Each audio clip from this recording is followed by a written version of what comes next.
Hey, fantasy football fans, August is upon us. Woo! Yes! August! It's draft season. And you know what you need? You need the ultimate draft kit from the Fantasy Footballers Podcast, the #1 tool to get you primed, to get you ready to dominate your fantasy football draft. It is jam-packed. All of our 2018 stat projections, 100-plus player profile videos, all of our top 200 list risk ratings, sleepers, breakouts, busts, values, everything you could possibly need is back and better than ever for 2018. Check it out at ultimatedraftkit.com. This is Josh Doctson. You're listening to the Fantasy Footballers Podcast.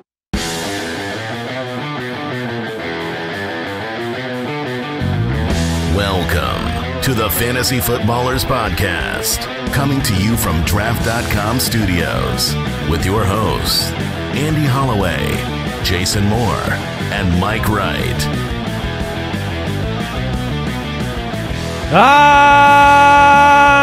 Let's do it. Let's do it. Oh, football is here. Wednesday, August 1st, 2018.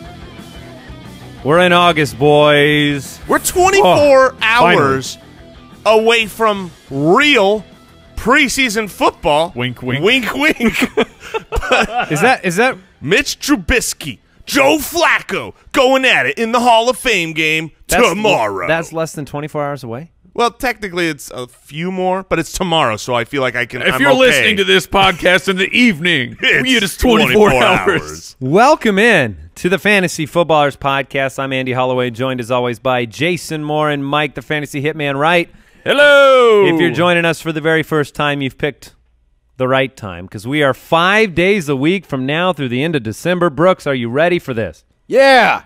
Wow. That was the loudest I've ever heard Brooks. He's been holding his breath for hours to get that out at that volume.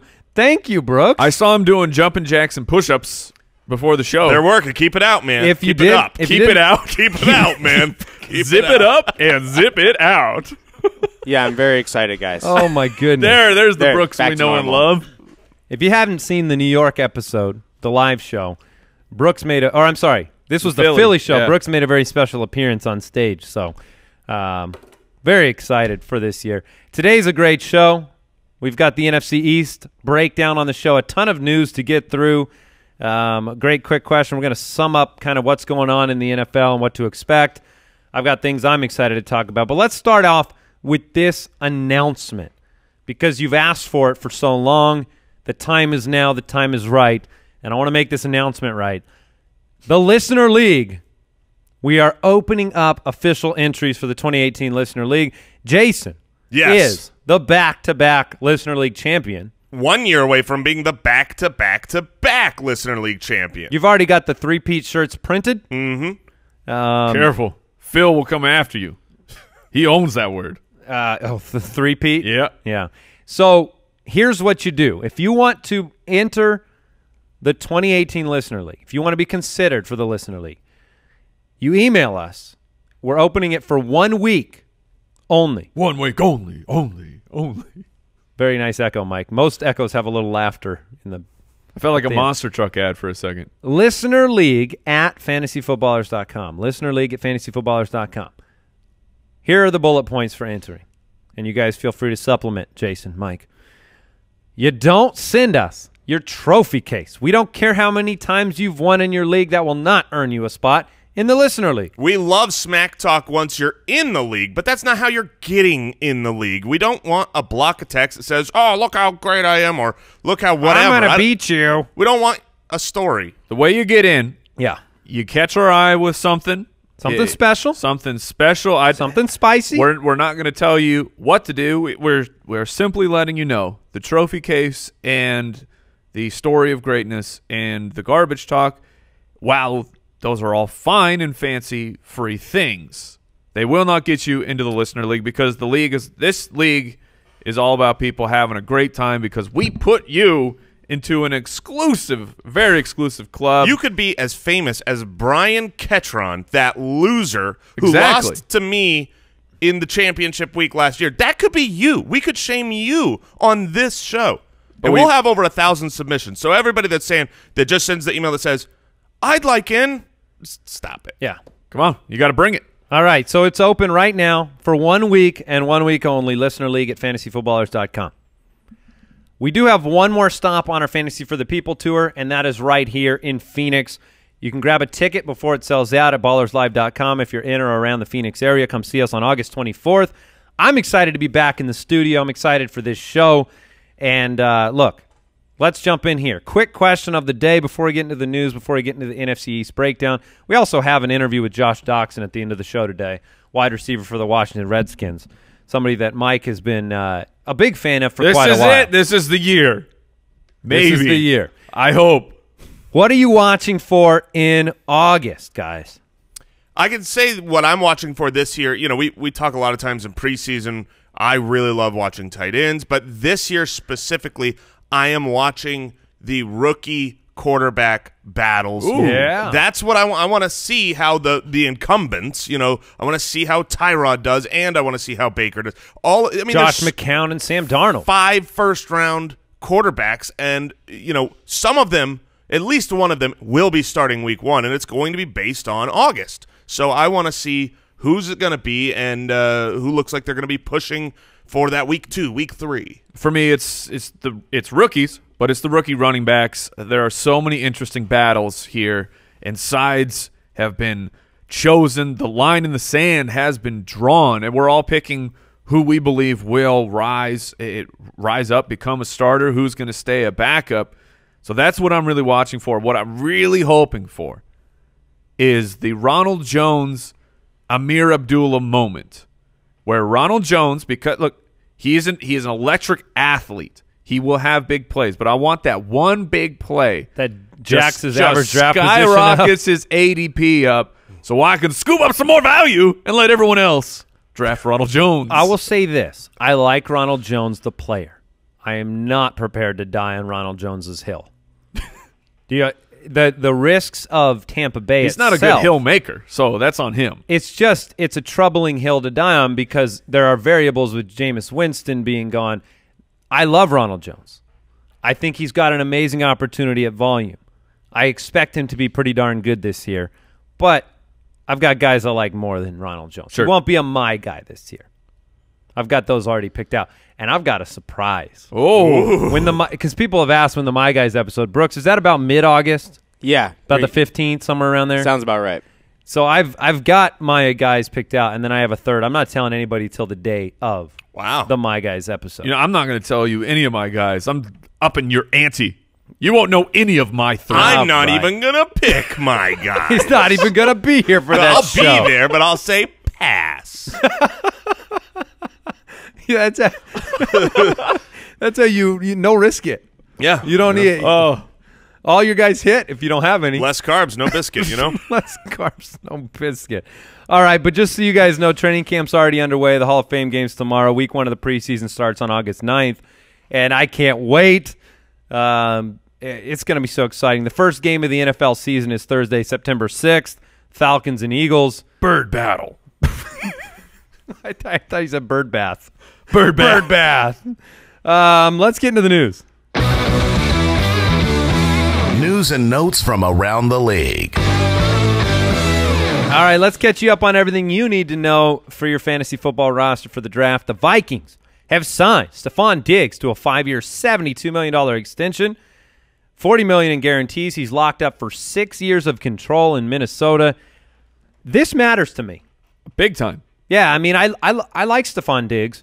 The issue has been, does he play 16 games during a regular season? This deal matters to me in fantasy football. You got to follow the money. And it's been one of those things where, like, how big is the gap between Adam Thielen and Stefon Diggs? And look, this is a big-time investment. And I don't predict Diggs to have a better season than Thielen, but he can. He definitely can. Remember when the Vikings signing Kirk Cousins was going to prevent the Vikings from locking up their studs? Money is unlimited. I've learned that from the Rams this offseason. You can sign everybody to any type of deal you want. The Vikings are indebted to Adam Thielen. Cashed in. Yes. He he did not take the long-term stance of I'm going to throw everything on myself. So he took the deal, which now Adam Thielen seems like an absolute value for the wide receiver position. Stefon Diggs is fantastic. Stefon Diggs is one of the next superstars in the NFL. So I love what the Vikings have done here. Get him locked up. I think that's the trick. As a GM, what you do is you sign somebody to a ridiculous deal, then you sign another player on your team to twice the money so that the first guy looks like a steal. Oh, then you get like GM that? of the year. Then you get GM of the year. How dare you call Thielen's deal ridiculous? He's the best wide receiver on the team, and I said he's underpaid. No, Andy said you sign a ridiculous deal, and then you make a. No, I said that's the strategy. Yeah, well, no, I get the strategy. It's good. I'm Mr. Adam Thielen over here. That's fine. Goodness. Yes, you are. Sticking up for my man. Well, I don't think we've talked about it on the show yet. Julio Jones agreed to a revised contract. He's back in camp. The Julio Jones fears, they've been assuaged. Yeah, that's good. That's it's good right, for a Mike. guy. Assuaged. I'm pretty sure that's the right word. I'm jumping on dictionary.com. You check that out while I tell you that the Titans have signed Delanie Walker to a 2-year, $17 million extension. That was really surprising. All the Joni Smith owners go, That's disappointing for those that are excited about. Look, if you thought that Delanie Walker wasn't going to be involved this year, you're wrong. They love Delanie Walker. Yes, I've been doing that quiet trumpeting of Delanie Walker when we've been talking about tight ends this offseason. Normally, Delanie Walker is not the type of guy that I want to draft because his upside is not exciting, but he's just so steady. And steady. If you believe in the ascension of the Titans offense and Marcus Mariota, Jason. I do. Very much. Delanie Walker, he might still be the top target on the team. This is the average draft position butt pat. This is get in the game. Right. Like you give him $2-year, $17 million deal, and then you confirm what he is. And I brought this up on one of our live shows with Corey Davis argument. They were 28th in pass attempts in the league last year. This was a team that barely passed the ball, and he was still steady. If you increase that, if you're a middle-of-the-road pass attempt team, Delanie Walker's starting to look a lot better. Delanie Walker's usually over the last couple of years been like the 5th tight end off the board, too expensive. This year he's going behind Evan Ingram, behind Kyle Rudolph. He's the 8th tight end off the board, just ahead of Trey Burton. And if you're looking at, look, we like Trey Burton here. We think he's a good value. But if you're going to compare what you know in the known commodity of Delanie Walker, who's done it year in, year out with this quarterback, versus Trey Burton, a hopeful, upside guy, the value in best ball, I agree with you, Mike. I have not been a Delanie Walker guy in the past, but I'm soaking him up everywhere. All right, and we do try over the course of camp hype season to read between the lines and tell you what you should pay attention to and what you shouldn't. Everybody's having a great camp. They're either injured or they're having just great camp. Really impressing. Yeah, and so there are things that are more important. There are things that are less important. For instance, Alex Smith.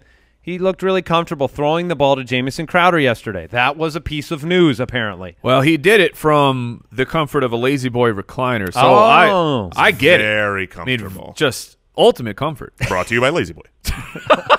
Send me a Lazy Boy, please. Send me a Lazy Boy. All right, here's a bit of news that does matter to me. Seahawks wide receiver Doug Baldwin. This is all injury news now. Dealing with a sore knee, will be sidelined a few weeks. Yeah, this is not... That's not something I'm excited about. This is an unfortunate thing, and I don't remember where the quote came from, but coming out of the area, they have said that Doug Baldwin coming into camp didn't look quite right on top of that. So now you have that news that's surfacing. He's going to be out a few weeks. Not that Doug Baldwin has to have training camp to come in and be great, but the Seahawks, everyone is great. Everyone is going to be healthy all the time when Pete Carroll is talking.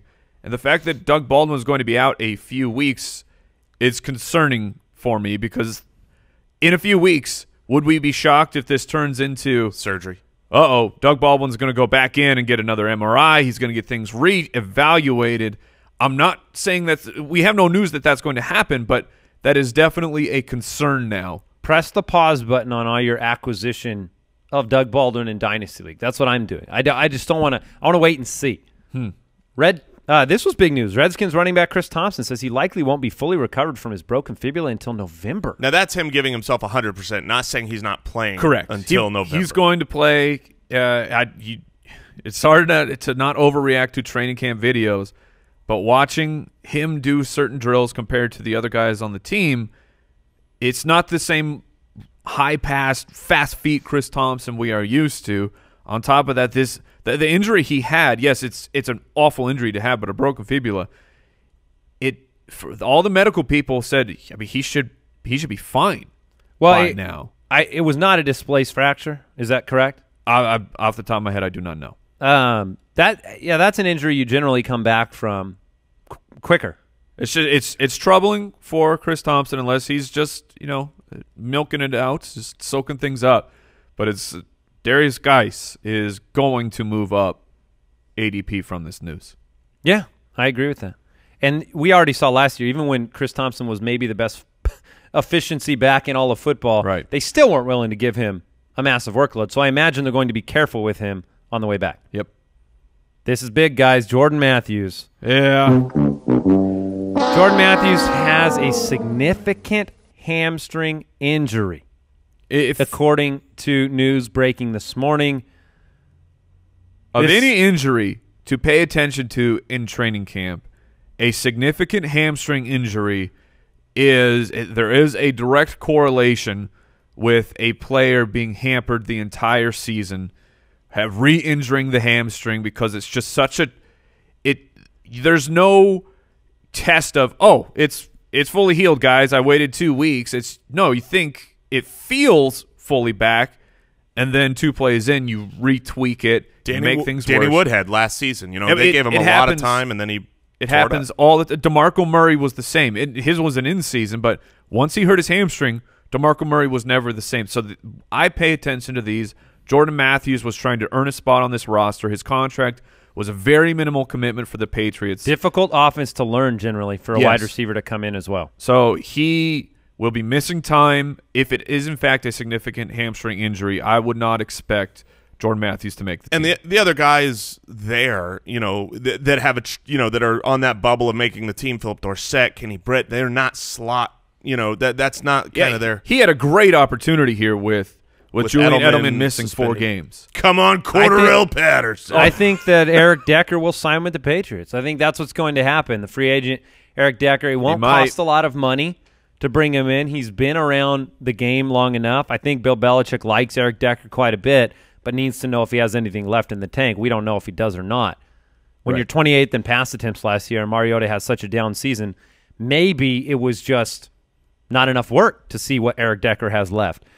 Another piece of news today, Sony Michel walked off under his own power to a medical tent at practice. We know nothing else about that. He has not returned to practice. So we know nothing else other than the fact Sony Michel went off with some sort of injury today. No news that it's significant or bad. Titans wide receiver Rishard Matthews is on the pup to start training camp. It's very mysterious. We know nothing. We know nothing. We're like Jon Snow. We are. Yes.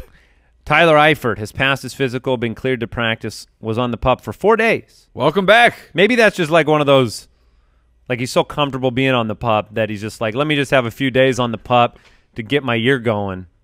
He's warming up the pup. They're like, well, let's put Eifert in there. He can warm up the pup, get it ready for other players. He's good. He's a veteran. So of why, the pup. If he's cleared to practice, passed his physical, the news on somebody like Jordan Reed has been good lately as well. Does Tyler Eifert and Jordan Reed, do they need to move up your board? Jordan Reed has been very far high up in my rankings. Very far high. Yeah, no, I couldn't get out of it. Well done. Special sentences. I could not get out of it, but I've had Jordan Reed ranked very high, and they have. Did you hear the news about Jordan Reed of his surgery? Allegedly, they removed. He was saying they removed bones. Don't need them. Yeah, don't need them. I'm done with these bones. Rule 86. That toe just flops there. Get rid of that toe bone. Cannot have a toe bone injury without toe bones. That's his philosophy. Deontay Foreman's on the PUP list. Cameron Meredith avoided the PUP list. This is good news. That's great news. That is late round value there.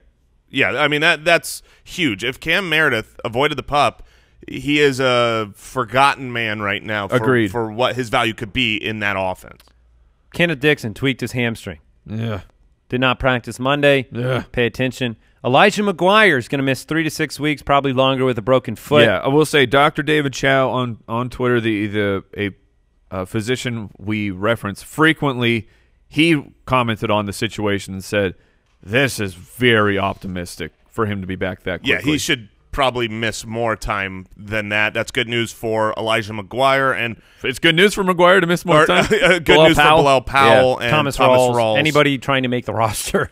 And they're bringing people in. Alfred Morris came into town. Orleans Darkwood did as well. Orleans Darkwood. If Orleans Dark was signed with the Jets, sneaky, you like it? Well, it's just it's interesting, and I think that muddies things up for what you're hoping for from Crowell, because I believe that Dark was a good running back who can rise up the depth chart. I agree with you. All right, before we get to the NFC East breakdown, I want to thank today's sponsor, SeatGeek.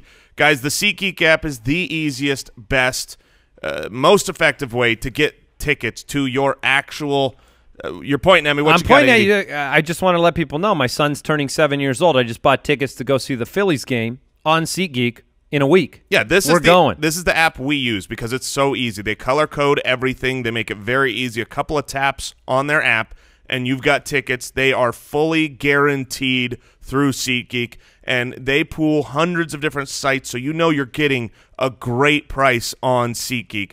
Download the app. It's very easy. It's SeatGeek, SeatGeek, SeatGeek. Get it now. Get your tickets for the upcoming season. It's always so much fun when you go to a real game. And best of all, our listeners get $20 off their first SeatGeek purchase. Just download the SeatGeek app, enter the promo code FOOTBALLERS today. That's promo code FOOTBALLERS for $20 off your first SeatGeek purchase. You know, SeatGeek, life's an event. We have the tickets. We'd like to thank Fantasy Champs for sponsoring today's show. Fantasy Champs, the only place you need to go for all of your fantasy football hardware needs. Our trophies, we always get them from Fantasy Champs. They have listen to this. You can get a custom fantasy football jersey, show up to your draft in style, get one of these great draft boards that they have. And I want to highlight this thing because I don't know if we've ever really talked about this on the show. They have a crystal trophy. Do you want to up your trophy game? We have seen this thing. We have picked it up. 700 pounds. Cannot be confirmed, but it's close. It's a high quality trophy. I've seen nothing like it out there. It feels like this is a championship. It reminds me trophy. Of the college championship trophy. Like yes, absolutely. And they got rings. They got everything you need at Fantasy Champs. So you head over there, you use the promo code BALLERS, you're going to save some money. Fantasy Champs, like I said, the only place you need to go for that fantasy football hardware. Let's get divisional. All right, boys, it's time to talk NFC East. Last season, the Eagles, 13-3 on their way to a Super Bowl victory. The Dallas Cowboys were 9-7 after their emerging year the year before. The Redskins 7-9, the Giants 3-13, putting them into Saquon Barkley position for the NFL draft. And we head into 2018 with, I think, a lot of optimism around some of these rosters, a lot of opportunity to improve. And then, today on the show, we're going to break down the fantasy value and the changes that have happened on these rosters. Eagles. Oh. Let's talk Eagles right out of the gate. The man has demanded the Eagles. Those are so jarring. I mean, he's just rumbling with that voice. All right, the Eagles. Let's talk about it. Some key additions to the Eagles this offseason. Look, they lost Trey Burton, but they brought in Mike Wallace. They lost Torrey Smith, if you call that a loss. But Mike Wallace signed a one-year deal, a great value. Upgrade. Yeah. They drafted Dallas Goedert. And then Richard Rodgers is there as well. But this was an offense that moved big time last season. Just laughing. That's like that cheese? Yeah. Oh, so delicious. Just laughing at our pronunciation. No LeGarrette Blount anymore, but Jay Ajayi, Corey Clement, Darren Sproles returns from injury. Look, I love the Eagles. This is an NFL where, look, injuries can disrupt the entire season. And right now you're playing Russian roulette with training camp. Every day you hear somebody, the Packers just lost a linebacker to an ACL tear. But as of right now, I think they are far and away the favorites in this division. They had the #1 offensive line last year by PFF grade. Guys, what are you expecting from this roster? Where are the fantasy surprises? Where are the fantasy disappointments?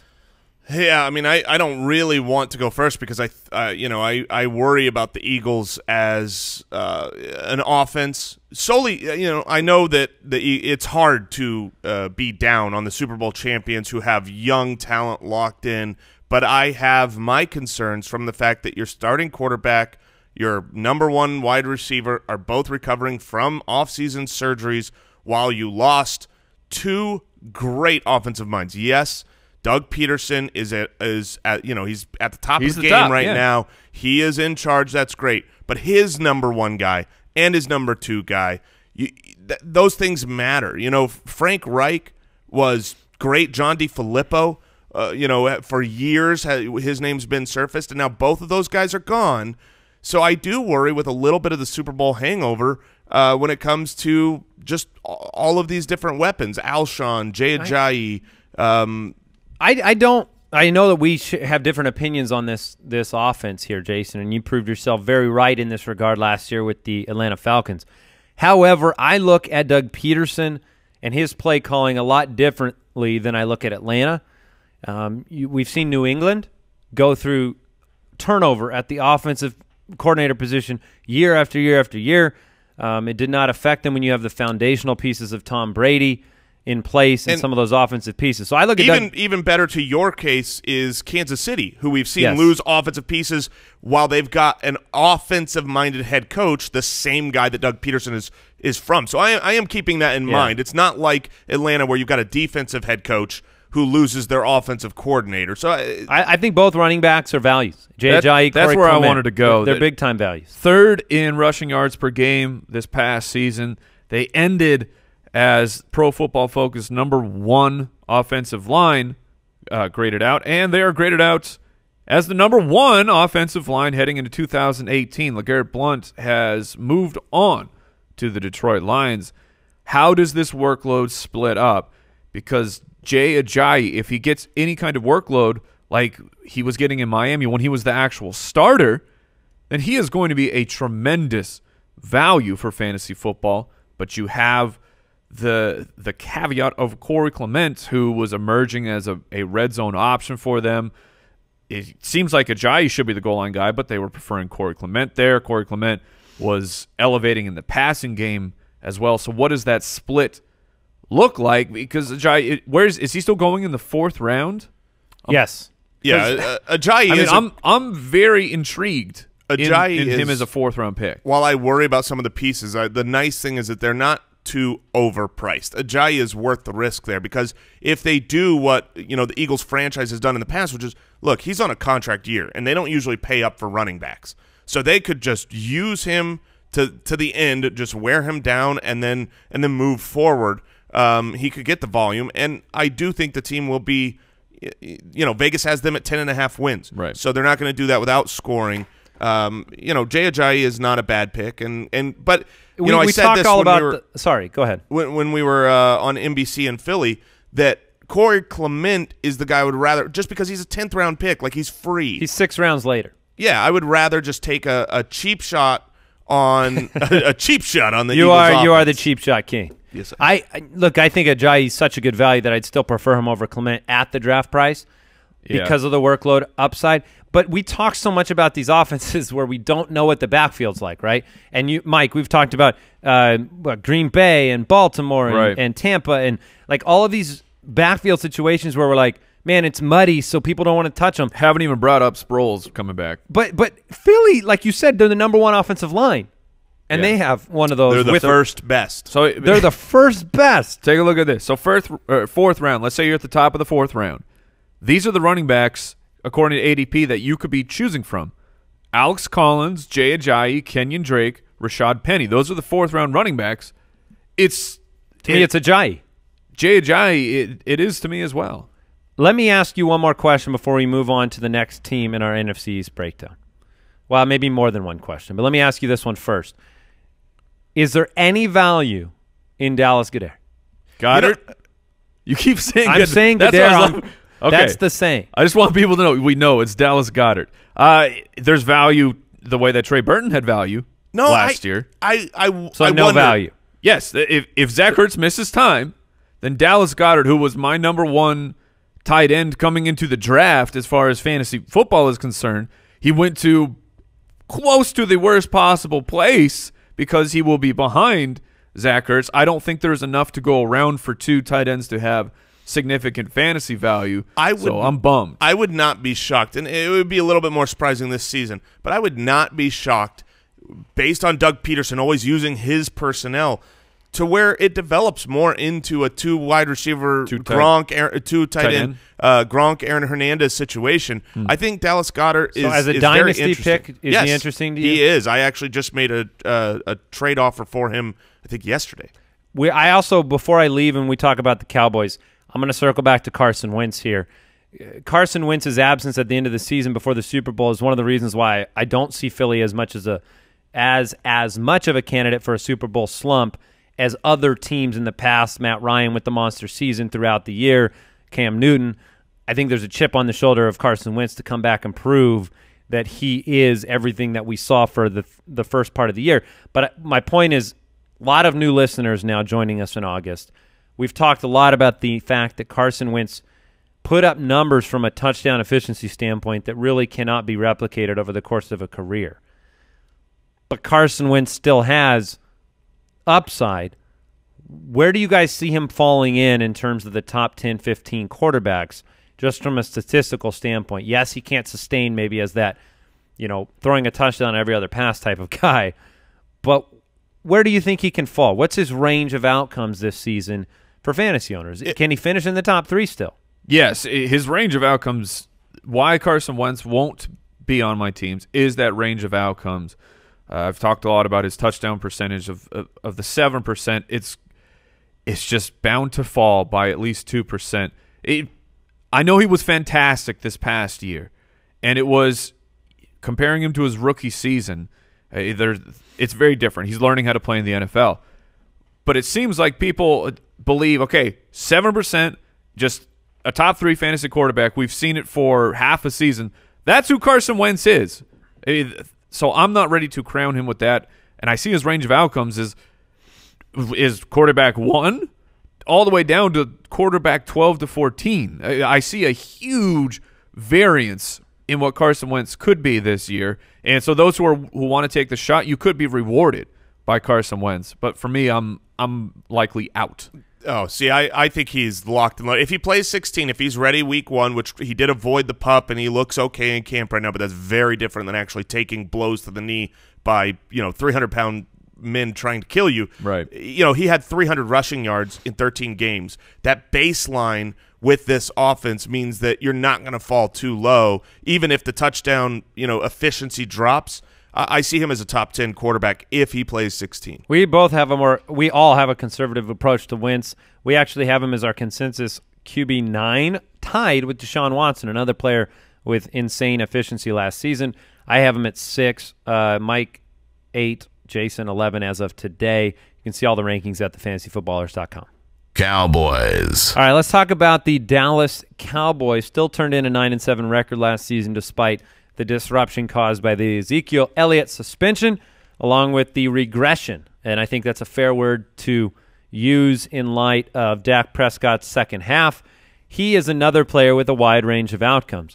Right now, we have Dak Prescott as our consensus QB 19, but I think we all agree that if things go right, he can finish higher than that, but we don't know how the wide receiver depth chart is going to break down. Big-time subtractions. You lose Dez Bryant and Jason Witten. That is 132 targets to Dez Bryant, 87 to Jason Witten. That's 219 targets gone. That's a lot. Poof. Opportunity exists for players like Allen Hurns, Michael Gallup, Cole Beasley, Terrence Williams to step into those target holes, but I don't know how excited we are for one to emerge as of today. This is one of the bigger things. If you put it in the top 10 camp battle situations, I'm excited to see where the wide receiver situation goes for Dallas. You see the talk of Cole Beasley, they're shifting him around now, trying to move him to the outside. Good luck. I like Beasley. I think he's a good NFL player. Sure. Me too. He's a slot wide receiver. Yes. I mean, we got Tavon Austin arrived now as They're well. going to use him as a big body box out red zone threat. They just think that would be, good for his fantasy value. Who do we put in that Des Bryant spot? Let's put Cole Beasley. No, I think Tavon Austin I think his situation is interesting because there is just an absence of playmakers on this offense outside of Ezekiel Elliott. Fair. Yeah, to me, Allen Hurns is the clear-cut beneficiary of the absent targets. I am firmly confident that he will be the guy to emerge as the number one. Now, what I'm not confident in is that the number one weapon for Dallas is going to be something really special for fantasy. Dez was still the number one guy last year, and it didn't amount to very much. But I am confident as of this moment that Allen Hurns will be the primary target, both red zone and between the 20s. Right now, Allen Hurns is a average draft position of nearly the 10th round. I love the value right now that he presents. When you talk about 10th through the 16th round, taking a shot on somebody, Allen Hurns or Cameron Meredith, Mike? Man, that's tough. I'll still go Allen Hurns. Cole Beasley or Cameron Meredith? Meredith. Okay. I'll take the ceiling over the guy. Beasley will get you, the 4-5 points a week. Blake Jarwin is a top 20 tight end? Maybe. That's a camp battle you have to watch. That's genuinely one of the most important camp battles because, it's not just because Jason Witten is so great. That role still will exist, and Dak will target it, and we don't know who the tight end is going to be. I'm shaking my head over here because here's how fantasy football works right now today. We can be in the middle of a show and get news that Sony Michel walked off the practice field to the medical center. He's back. And now we have news coming up in the Redskins section. Let's just put it like that. I won't break it yet because we're not talking Redskins, but there is some news. What other big fantasy storylines exist in Dallas? We know Ezekiel Elliott is a top 5 back. You got to talk about Zeke, and I just want to remind people real quick. Zeke missed 6 games, as I'm sure you know. He finished as the running back 10. He had one game against Denver that was atrocious, an atrocious game. That means in the other 9 games that Ezekiel Elliott played last year, he ran the ball 233 times for 975 yards and 7 touchdowns. He is a monster. If you want to take him at the 101, I personally would not, but we've talked about this recently in the office, how at the 101, generally speaking, there's 1 or 2 guys. There are so many guys that if you want to take them at the 101, including Zeke, I don't think it's a wrong move. No, there's at least start 5, your fantasy team. Maybe 6 if you include Kamara that are worthy of the 101 pick. His 16-game pace last season was 1,573 yards with 11 touchdowns on the ground, 42 receptions for 430 more yards, and 3 receiving touchdowns. That was his 16-game pace. And Leonard Fournette bought him a treadmill. If his tweet is true. For a birthday present? Yeah. Yeah, look, Zeke's great. Zeke's absolutely great. You just got to yeah, absolutely. Let's move on. Redskins. So this is what I wanted to mention because, when we get into the Redskins, we're talking about a lot of turnover on this roster. You have a brand new quarterback. Oh, come on! I know. You have a brand new quarterback in Alex Smith. You have Josh Doctson, Paul Richardson, Jamison Crowder. I've already seen this video. Josh Doctson was shaken up after hitting the ground. Josh Norman landed on top of him. He walked off the field. I've seen the video of him walking off the field. Josh Doctson is favoring the left arm and left wrist. Could be a shoulder injury. We don't have any updates yet other than the fact that he walked off with an injury. So it's been a problem for Josh Doctson, staying healthy to basically deliver on his promise, both for the Redskins in the NFL and for fantasy owners. So now we wait and see about Josh Doctson. He's been one of the camp highlights thus far. He's also had many injury problems throughout his NFL career. Well, we can add to it today. Hopefully the injury's not significant, but you never know. If this is an AC joint in the shoulder because he landed on it and somebody landed on top of him, you're going to miss time. Let's talk about the Redskins. I still like Alex Smith as a middle-of-the-road starter in fantasy football. I want to talk about Alex Smith because I am rising on Alex Smith. I think he can't be what he was this past year. That was peak Alex Smith. But his coach is Jay Gruden. Jay Gruden has invested a lot into Alex Smith. They turned away who Minnesota saw as a franchise quarterback of Kirk Cousins, who was pretty solid for your team, and he put everything, including a massive extension, into Alex Smith. In the past 6 years, quarterbacks playing for Jay Gruden, 5 of those years he has had a quarterback one, including 3 top 5 finishes, 2 from Cousins, 1 from Andy Dalton. Andy Dalton was a quarterback one twice under Jay Gruden. Please do not forget this. So Alex Smith is quickly becoming one of my late round sneaky. If I have missed out on some of my faves in that 10th, 11th round, I'm just going to wait forever. I'm going to grab Alex Smith because it will not shock me at all if Alex Smith once again turns into a weekly starter. And one of the sneaky things with that, if you look over the past, is that they do manufacture a few rushing touchdowns for the quarterback. Yes. Think about how many rushing touchdowns Andy Dalton and Kirk Cousins had in those systems. And Alex Smith can run. So the rushing baseline, I think he is one of the best if you're in a 2-quarterback league, Alex Smith is a perfect one quarterback. No, I'm putting it on the board. I'm fine with that. If that's the guy you want to target, because if you're in a single quarterback league, he's the 19th quarterback taken off the board, meaning he's not taken off the board. You just grab him with your last pick, and he is an absolutely fine starter to start the year. He won me a dynasty championship last year on the back of that productive season. And the thing is in Washington, if you're looking at what he did to get those bonus yards, yards after catch from the running back position, you have weapons and tools there in Washington and Chris Thompson and potentially Darius Geis to get you some of those yards that he needs to be relevant.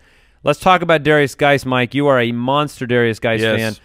I love Darius Geis. I love the opportunity. I love the talent. In college, he was prolific, right? He's one of the best college running backs in history.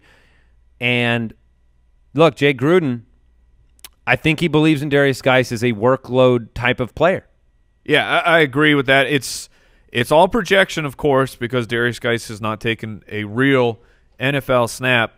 But Washington, they love to run the ball. They actually have a good offensive line. This is a thing that should not be forgotten. How many injuries that they suffered on the offensive line? It was out of control.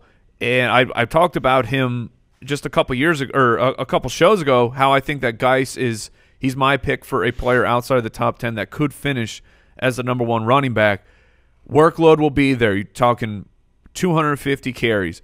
If he can be in that 35 reception area, then he is easily a top 5 running back to me. The goal line attempts will be there, and he will be the guy. They gave a bunch of goal line carries to Robert Kelly and Samaje Perine this past season. They just couldn't get it done. That's why they spent a 2nd-round pick. One of the things about Jay Gruden that I love is that even when he has an obvious – I mean, like Rob Kelly, nobody's out there saying he's a super athlete, right? Jay Gruden, regardless of what he has in the backfield, whether it's a guy off the street, because last year they had so many injuries that they even brought on a practice squad running back. He is relentless with his commitment to the running game and what he believes is required to win a football game in the NFL. He does not want a running back that's going to put the football on the ground. He does not want a quarterback that is going to take chances with turnovers. He believes in winning the turnover battle, and he believes in a reliance on the run. Geis has to prove it, right? Geis has to earn it and prove it, but I think he's going to have every opportunity to do that. Jason, unless you want to weigh in there, I want to ask you a follow-up question. Well, I do want to weigh in very quickly, just that I've thrown a lot of shade on Darius Geis because of the pass catching, and I don't want that to be interpreted that I think Darius Geis is going to be a bust or not be valuable, because I actually think Darius Geis will be an extremely valuable running back this year, a la Alfred Morris. I completely stand by he's not going to be more than 35 receptions. I mean, Chris Thompson was that where you guys water bet 35? I don't know. Or 30. It was either 35 or 40. You guys water bet on the reception total. We did, and I stand by. He's not going to be used in the passing game. But I also don't think I mean, Alfred Morris was a top 10 back in this system, and he caught like eight balls. But if you look at the last 3 years, eight balls caught him. Yes, if you look at the last 3 years, their big workhorse backs have never hit the 30 mark. And I'm combining people when I do that. I'm saying Samaje Perine plus Rob Kelly did not. Last year they had 26 receptions. Matt Kelly and Rob Kelly and Matt Jones had 20 total receptions. And that's with Chris Thompson being injured for part of last year. So, but I do think Geis is a quality back. Okay, here's a follow-up question: if Josh Doctson, if this injury is serious enough to cost him time in the regular season, you are running to draft who in this offense? Is it Jordan Reed earlier than he's going? Is it Jamison Crowder and that rapport with Alex Smith, who loves and is very accurate in those intermediate, shorter routes? Is it Paul Richardson, who they invested money in? Now, look, last year they invested money in Terrell Pryor. That did not pan out. Right. Paul Richardson got paid a 5-year, $40 million deal. Who are you running to grab in Washington as a pass catcher if, indeed, Doctson kind of takes some of the muddiness out of that situation? It would be Jordan Reed for me. A good friend of the show, Scott Barrett from Pro Football Focus, he's been talking about how, how his tight end strategy, it's Jordan Reed and Vernon Davis. It's not a bad strat. Good friend of Alex Smith. If you recall, Vernon Davis had a couple years being good friend to fantasy owners in those years. Fantasy stuff. And Vernon Davis still got it done last year when he was called upon.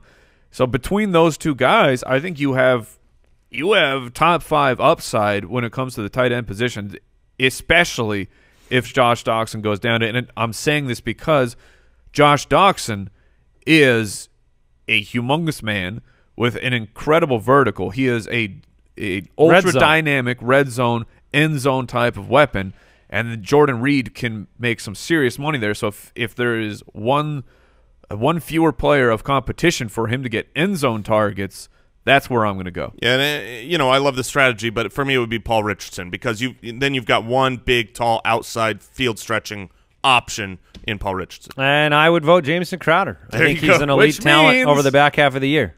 Also, Paul Richardson's only 6 feet tall, just so you know. Fair. But it's pretty good for a wide receiver, though. If you call me tall, then Paul Richardson. If you were a wide receiver. Defensive backs are generally shorter. True. 6 foot is not that's a large size wide receiver. That's a good size wide receiver. And he's got what, Larry Fitzgerald speed? looks like a giant out there, and he's 6'2". That's all I'm saying. Let's move on. Giants. All right, let's talk about the Giants. Jason has them undefeated? Going to the Super Bowl. Look, I've put it out there Got before. the Eli Manning tattoo on your wall, the Jonathan Stewart tattoo? I believe that the Giants are a good team. I think they are going to be a contending team, definitely in playoff contention this year. I think this whole division is okay. I'm not huge on Dallas or the Redskins, but the Giants had a huge problem with their offensive play calling ever since McAdoo took over the head coach role. They've just been atrocious in that front. Now, with Pat Shurmur and Mike Shula, I think they've got great minds. Plus, the health. I mean, they had no wide receivers last year. Right. Now you've got a great core. You add Saquon to that. And I think that the defense is not as bad as it seemed last year due to the horrific offense. So I do think this is a huge bounce back year for the Giants. I have been I've been thinking long and hard about my approach to Saquon Barkley this year, because there's part of me that believes that Saquon Barkley could be the #1 running back in fantasy football. The involvement, the guaranteed involvement in the passing game heading into the season, the otherworldly talent, the fact that they invested at the time they brought in Nate Solder with the most expensive offensive line contract in history, and then they drafted Will Hernandez. The offensive line is going to be improved. Saquon Barkley, to me, represents this kind of wild card potential of being, if I have a top pick in a fantasy draft right now, do I want to trade down to 3, 4, 5, 6 and just draft Saquon Barkley for that value over Alvin Kamara? I don't know if I want to do that. I'm starting to think about doing that because of what I believe Saquon Barkley means to this offense. They spent so much of this never-before draft capital where you could have drafted a quarterback to come in and replace a 37-year-old in a couple years, and they said, no, Saquon is our guy. And what, last year Kareem Hunt, rookie, led the league in rushing. The year before, Ezekiel Elliott was a rookie, led the league in rushing. Barkley could do it for the third straight year. Yeah, 100% he could. The pass catching is fantastic. His pass catching ability, no one on that team can get him off the field. He will take breaks. He's going to be the goal line. Yes, he's going to be the pass catcher. He better. So what we're saying all this, he better. Speaking directly to New York, if Saquon Barkley is not all of these things and you spent the number 2 pick on him, then you made an egregious mistake. Yeah, no doubt about it. And the nice thing is it's not like Jonathan Stewart will have efficiency in those locations that are going to take him off the field. The greatest value, the best value on New York's offense fantasy-wise is who? If we're only talking value, that is what I said. Then I think it's Sterling Shepard. I think Sterling Shepard is a great and that's who I thought you'd say. Receiver in real life for the NFL, and I think that will translate to plenty of fantasy points as, you know, you got to double or triple or quadruple Odell Beckham, do whatever you can to try to contain him, and Sterling Shepard will have the ability to have big fantasy games, and he is basically free. Double-digit rounds. You know, it's not going to cost you a lot in the draft. So I think he will outperform where he's being drafted. Mike, I say the best value is Eli Manning. Okay. On the Giants, if Saquon Barkley is finishing as the running back 1, if Odell Beckham is finishing as a top 5 wide receiver, if Evan Ingram is finishing as a top 5 wide receiver, then Eli Manning certainly has to outproduce his draft price. Evan Ingram finishes with fewer or more fantasy points in 2018 than he had in 2017. Ooh. And you guys can both weigh in. Good question. He finishes with fewer. Yeah, I lean the way of fewer, but a reminder of what he did with the amount of targets. Granted, by necessity, Odell Beckham was out, Brandon Marshall was out, Sterling Shepard was in and out. The amount of targets that he got for a rookie tight end since the year 2000 has only been seen by Jeremy Shockey, one player in the history of the NFL since the year 2000 has done what Evan Ingram was able to do, and that was his rookie year. So a lot of people are talking about, okay, well, regression, opportunity regression. How about the player gets better his sophomore year? Right. And I mean, he had one of the worst catch percentages at the tight end position. Fine, take targets away, improve his actual catch percentage, and then Evan Ingram is still the same fantasy player he was last year. He's a mismatch in the routes that Eli Manning throws well as well. He's Jordan Reed. We're going to circle back to Josh Doctson here. We had the opportunity to interview him at the NFFC. Now, if Brooks had been really on top of his game today, he would have strategically placed the Giants ahead of the Redskins in our NFC East breakdown so that we could just seamlessly transition into the Josh Doctson interview. No, Brooks did the right thing here because he made a Josh Doctson sandwich.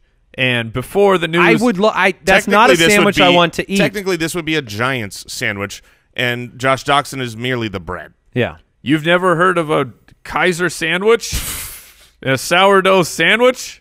Nope. But is that where the meat's on the outside and there's one piece of sourdough on the inside? It means I put butter in the middle, and that's all I'm eating. Of course. Mike's food takes come to light once again. Let's talk to Josh Doctson. You talking to me? All right, dude, I like to start with draft stories because something I will never get to experience. Yeah. Clearly you did. Yeah. Walk me through just a couple days before, leading up to the draft, and then the moment when it actually happened. Yeah, I think a couple days before, like you said, not everybody gets to do that. So I know it's a choice. Some people like to be at home, and I wanted to make sure my family was able to feel that moment. it along with me, because that's how pretty much I've been able to get to that point in my life. But so yeah, a couple days before is just knowing the whole family's going with me, and we don't know where we're going after that. That day when you get drafted, you don't know which part of the country you're gonna be living in. So I think when we got there and we got to the seats in the green room, man, it was it's still surreal, because you see all these players, just watching college football. These guys are big time name players from Alabama, LSU, SEC. I was one of the only few from Big 12 there. So it was a crazy moment, man. And then having the phone call and getting your name called, and it just really can't process that moment, honestly, man. To say for me, I couldn't process the moment to the next day, and then it still took a little while to understand what just happened. But it was an amazing moment, man. One I'll never forget. So you've got a big change coming. The guy who's throwing you the ball is a little bit different. How are things going with Alex Smith? Mr. Smith went to Washington, I guess. So how are things going with Alex? Yeah, everything is going good, man. He's a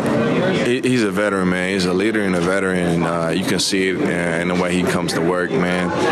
To pick up the offense that fast at that position, to be able to execute 7-on-7s, team drills, team blitz drills, and like you've been there forever. That's big, man. People take that for granted, but that's just showing him and showing us that he's a professional, man.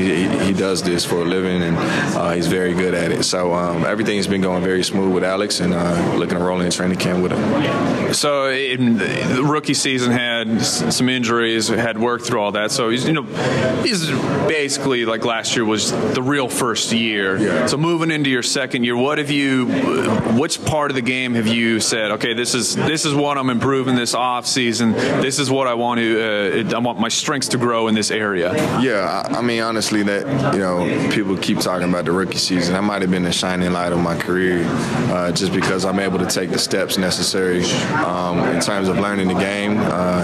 You get a lot of people tell you this, it's mostly mentally or mostly mental, and that has come to be very true, man. The physical aspects of it has already been given. You're here for a reason. The mental part is what separates people. So having that year under my belt of just mental and notes and watching Pierre and Deshaun and just everybody be a professional was helped me do my second year the right way, or my first year, and then my second year I get to just work on what I did wrong last year. So I think these steps are necessary to take, even though everybody wants to be healthy all the time. These are just blind blessings in my eyes. So it's gonna be all right.